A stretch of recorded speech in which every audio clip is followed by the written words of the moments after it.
Hello everyone and welcome to another Hallucies review. Today I'm reviewing Orapa. This is a fantastic game by the company Playte. I'd like to thank them for providing a copy of this for review. It is a puzzly game where you are trying to determine the orientation and placement of all these different pieces. It is 2 to 5 players, as they recommend.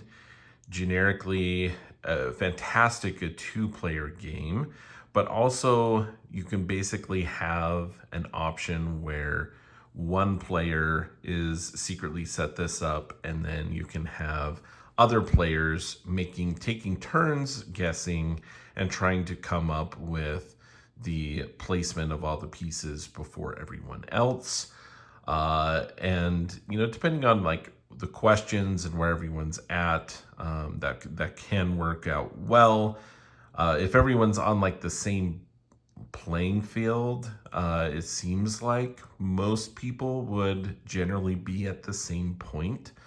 But it's really a fun, dynamic, interesting game. And so I'm gonna show you what comes in the box and what you're trying to do in the game, and talk about some of my thoughts with Orapa. So box, fantastic. It's a nice travel size game. Within the box, what you will find is you'll find basically 2 player shields that are going to be able to hide these boards. They also have a nice reference sheet or reference printed on the inside of those shields, which is going to help tremendously, especially as you get started with determining what color basically the beam is going to come out. That will make sense in a moment. But then you have 2-player boards. They're a nice cardboard. I guess we'll clear this one. They're a good thickness, pretty basic, but work out great. They have the title on the back. And yeah, the components, other than that, you're gonna have 2 Ziploc baggies, one for each set of pieces. The wood pieces here, there's basically, as presented in the rules, which I'll show you in a moment, the base game, if you will, is focused on these 5 different pieces. You'll see there's 2 white in this. Some of the older or printings of this, I think there was some misprint or different things, so your version may have stickers or different things included to update it.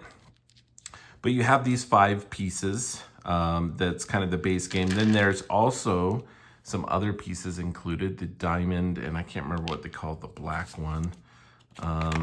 The black body expansion.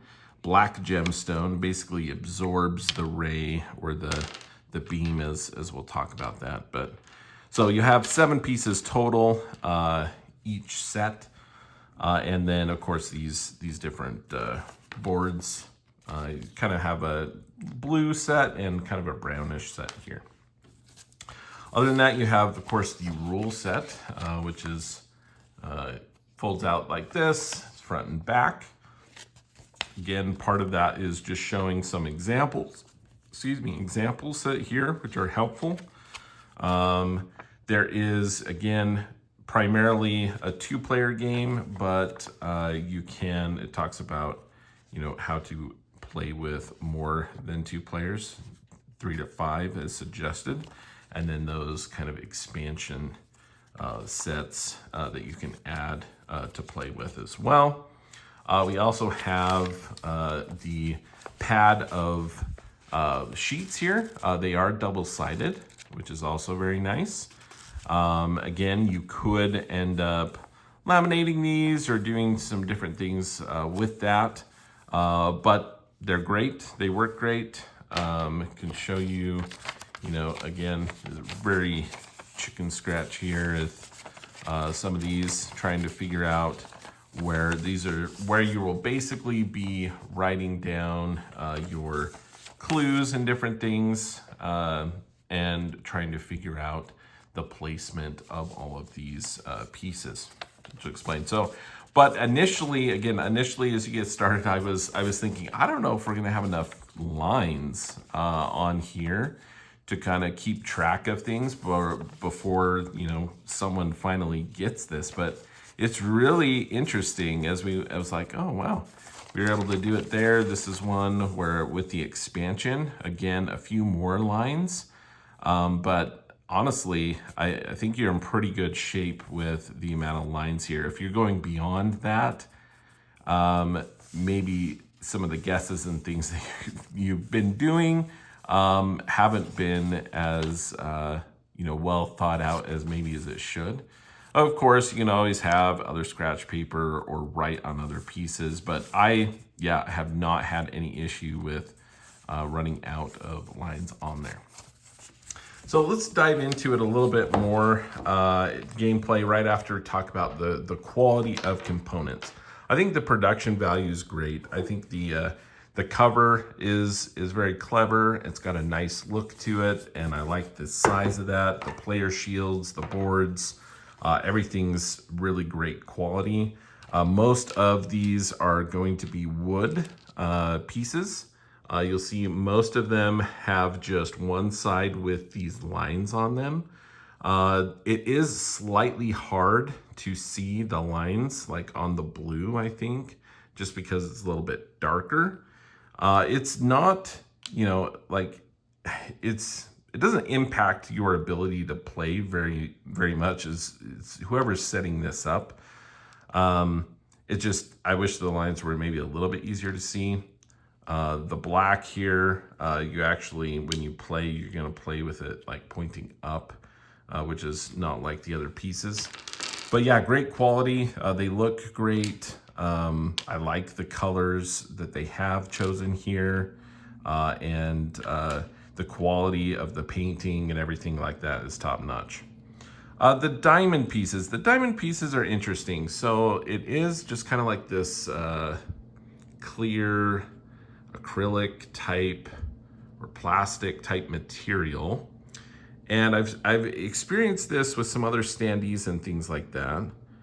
And what's interesting is I'm still battling with these. I mean, you can keep them on. So you may see, I was able to get off the coating or the, it's almost like a little sticker type material from this side, but I haven't been able to peel off this other side. Again, it's not a huge deal. I haven't gone through whenever we play, it's kind of like you pull it out and I try to get it off. I still haven't been able to get this off yet. If anyone has any tips for me in the chat, in the comments, love to hear it. But so those side pieces, I feel like, they should come off. I'm eventually going to get them off. This one came off. But until then, I've just left them and it's fine. So, but yeah, really top-notch quality production here. And the gameplay is really, really fun. So what you're going to do is you're going to set this up, and generally speaking with the, and I moved it since I think it was something like that. Show you some of my chicken scratch with this stuff. So, so if you're playing with two players, you can either play with, basically you're both setting up your boards. So with that, the setup is fairly straightforward. When you set up these pieces, they have to match. So it's kind of like in Battleship. You can kind of think each player sets up their own board. The other player does not want to guess, like this person just, like my son, we just played a game. He didn't really want to guess or try to figure out my pieces. He just wanted to set up, and it worked out great, right? So he set up, and then I was trying to do it in as few guesses as I could, trying to get it before I ran out of lines here, and I got it just with this last line remaining. But if you want to play, both players want to try to do that or play, basically you're both going to set up your boards, and whoever's able to correctly identify and guess the setup of the other player's board first is going to be the winner. When you set it up, there's some very simple guidelines in there that talk about, hey, you gotta line it up with the grid. You have to make sure you have the lines lined up correctly. You're not gonna use this side. You always need to use the side that has the lines on them. Some caveats to that is this red one is actually double-sided, so you can flip it, which is important because it does change the angle of the piece there. The case here with this one, it's a little bit unique. It doesn't necessarily describe it in there, but you're gonna lay it so that it fits in, makes sense. You're basically two halves. So I would not be able to place this like this, right? Because it doesn't really fit that way. It doesn't come across, it juts out past the end of those. So whenever this is placed, it goes across two squares like so. When you place them down, you cannot share a side.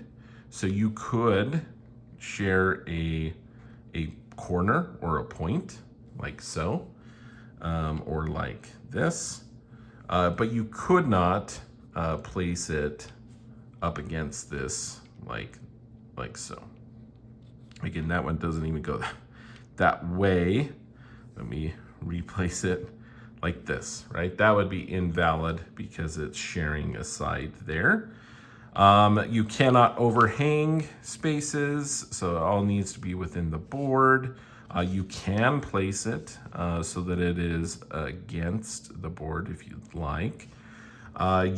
The other distinction here is as you're playing pieces, you cannot completely block the view of a piece from the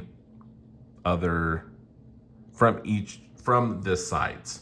So you could block it maybe from certain angles, right? So like you can't hit this piece from this direction. That just is not possible.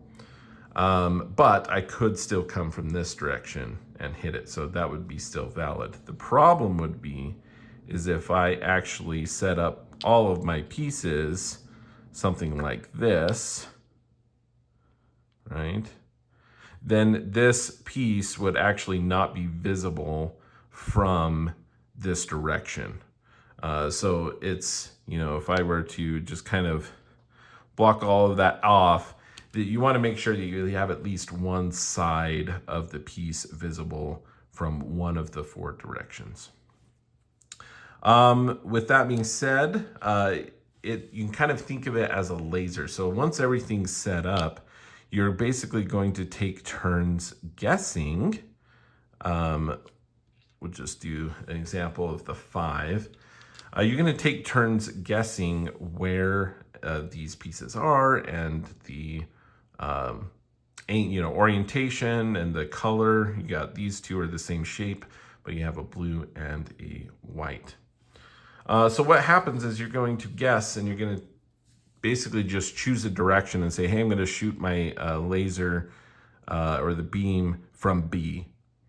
And so if someone had guessed B for my grid here, you follow it along and it's going to bounce off these gemstones, these different gemstones as they call them. So it comes over here, it's a flat space, so it's going to come back out. So when they say B, I would say, okay, it's going to come out, your laser is going to come out B, yellow. And I give them where it comes out and I give them a color. So they know that this traveled somewhere along here and came back yellow. All right. Same here, if anything shot from this direction would come back white, right? L comes in, comes out, L white. However, this one here, if they shoot from 17, is going to come in here and bounce, and I would say coming in 17 goes out 9 red. You also have this example, 15. 15 is going to come in, bounce here, reflect off the red, hit the white again, and back out. So this one would actually be 15, comes out 15 pink. All right, and that's where these player shields come in handy with the color, right? So it doesn't matter how many times, like if it hits red or white twice, it doesn't make this like a lighter pink. It's just, you know, if it hits only red and whites, the beam's gonna be pink. If it hits, you know, yellow and white, it's gonna come out lemon, blue and white, sky blue, etc.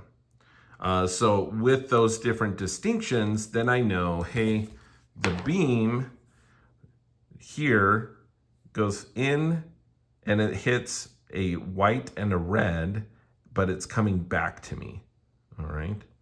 So that gives me information that it's hitting both white and red. I don't know if it's this white yet or that one, but it gives me more information. So you're just gonna continue with that of, you know, calling out, you know, okay, 8. Where does that go? That comes out 8 red. This one here, F comes in. It's gonna go out F, sky blue. Or yeah, I think, yeah, sky blue. So it's blue and white.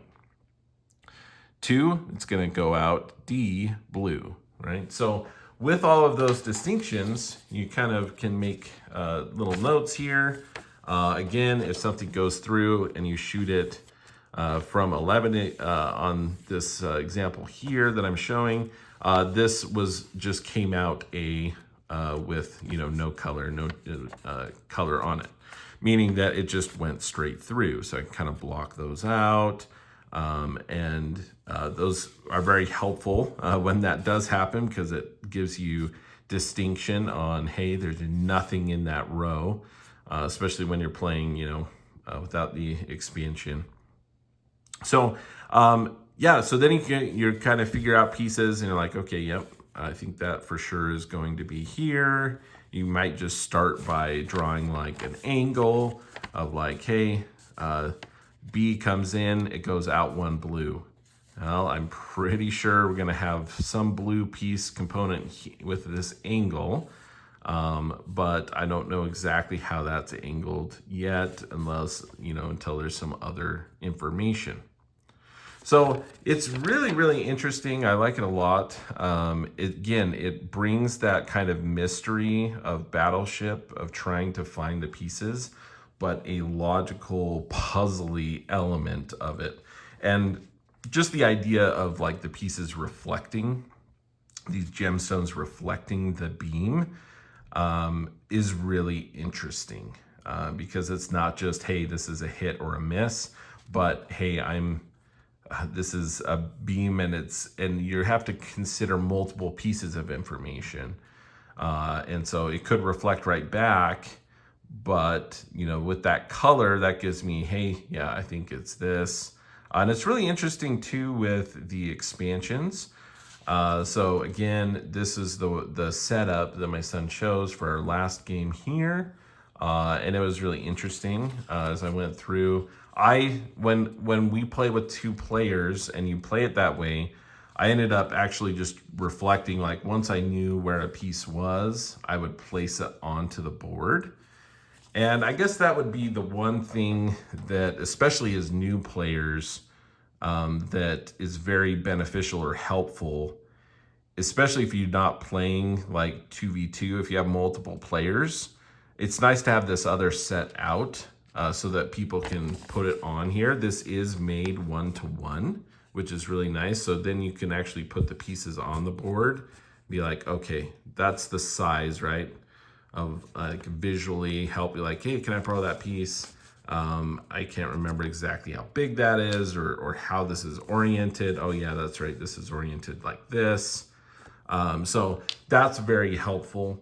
I mean, with more players, it may be kind of nice to have another set so that you have multiple pieces for people to try out. But as you get more familiar with it, you probably need that less and less. Kind of an idea of like, okay, yep, I remember yellow is this one square with kind of the 2 triangle pieces on it. And then this one is the 2 squares with the triangle pieces.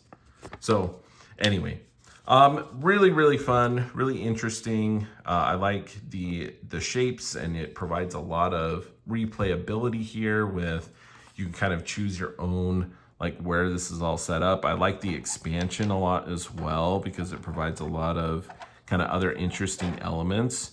So the diamond, what the diamond does is basically it reflects the beam, but doesn't change the color at all. So you could say P here, and the clue would come back white P. So that, as you guess that though, initially, if that's your first guess, you may think, oh, maybe it's a white, a piece of this white triangle that reflects back directly. But with this piece, like in this case, it actually could mean that this diamond is included in that. Again, there's other distinctions, right? So like this white one here, it won't come back by itself directly. But if there's some, if this is oriented like this, 5 would come back 5 white, but it's actually not a flat white face, right? So it provides more variability or more possibilities of how that you need to have, maybe try some more information, get more clues. The black gemstone here, it's placed like this, and it absorbs. It's kind of placed like this, I think, to help remind us too that it absorbs that beam. So if something comes in F, it will actually just be absorbed. Or again, more interesting here with this guess would be C. If I say C, it's going to go in and it's going to bounce off of, however this is oriented. Sorry, D, we'll say D. If you say D, it's going to come in, bounce off that, and then get absorbed. So the clue for D is it's absorbed.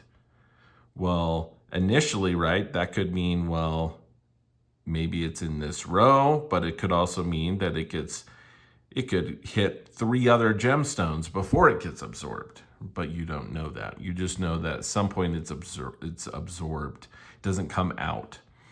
So that makes it interesting as well, and ups the difficulty a little bit. Really fun. Really been enjoying this one. I think it's a fantastic little game. It's great for travel play. Yeah, so I love that it's very compact. It's very simple, but provides some really interesting gameplay. If you're interested, maybe we can do a playthrough video. If get enough comments on the video requesting a playthrough, I'd love to do that for you. Just let me know in the comments. And but yeah, fantastic game. I highly recommend this one. This is Orapa Mine, and by Playte. And yeah, that is how Lou sees it. Thanks for watching.